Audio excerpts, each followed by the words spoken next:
I'm here at Amoeba Music Berkeley with Elit. Billy Jam. And the latest in hip-hop. Some new stuff, huh? Yeah, plenty of new stuff every single week, as you well know.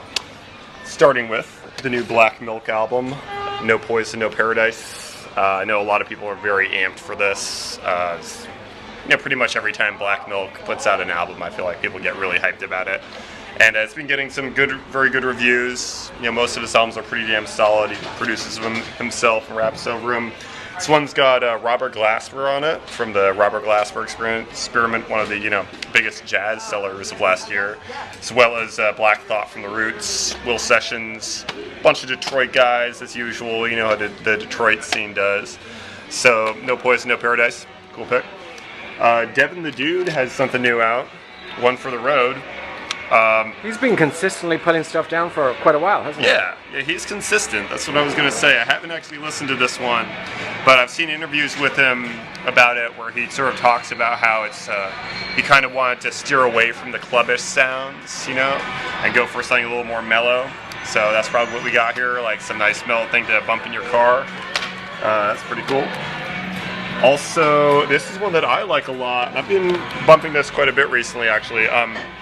Kind of some unknown dudes. It's Soul Rack Tracks and DJ Push Play present Golden Era. And these are, I guess, a couple of producers from Didn't Cali. Dale have an album entitled Golden Era too? Yeah, he did. That's right. This one definitely has a theme to it where they're trying to bring it back to a sort of older sound. Basically, both these guys are producers, and the guest lineup on here is very impressive. You got Rock Ira Science, Wordsworth, Micah 9, Mocha Only, John Robinson, J Live, Copyright, Mr. Liff, Kev Brown. It's like he wrote AC Alone, Sunspot Jones. He wrote everyone in for this. Wow.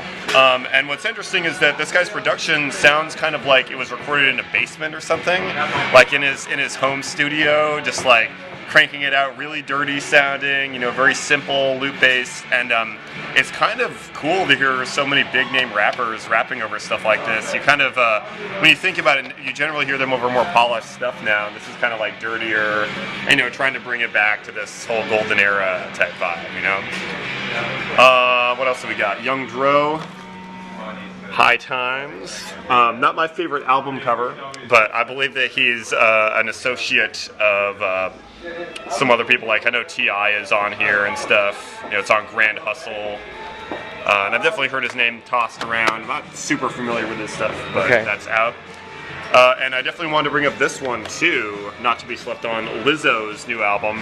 This is a female MC from Minnesota. He's worked with this group called The Chalice, as well as another group called Girl Party. This is entirely produced by Laserbeak of Doomtree. Did all of the beats on it, and it's sort of billed as their big solo debut with Laserbeak.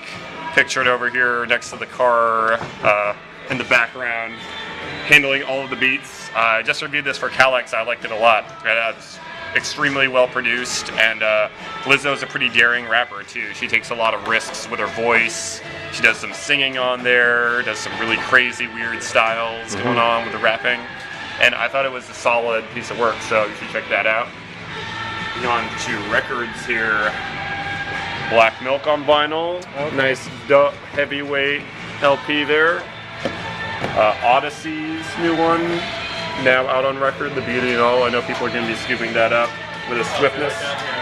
And last but certainly not least, we do have the new Apollo Brown Trophies instrumentals. Okay. The instrumentals from his album with OC, which is people have been asking for, actually. I get a lot of requests for it.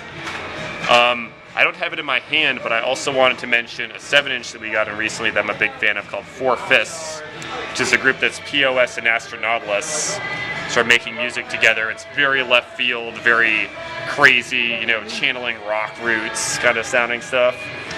But yeah, great. Okay, thank you so much. Amoeba Music Berkeley, Elit. That's it.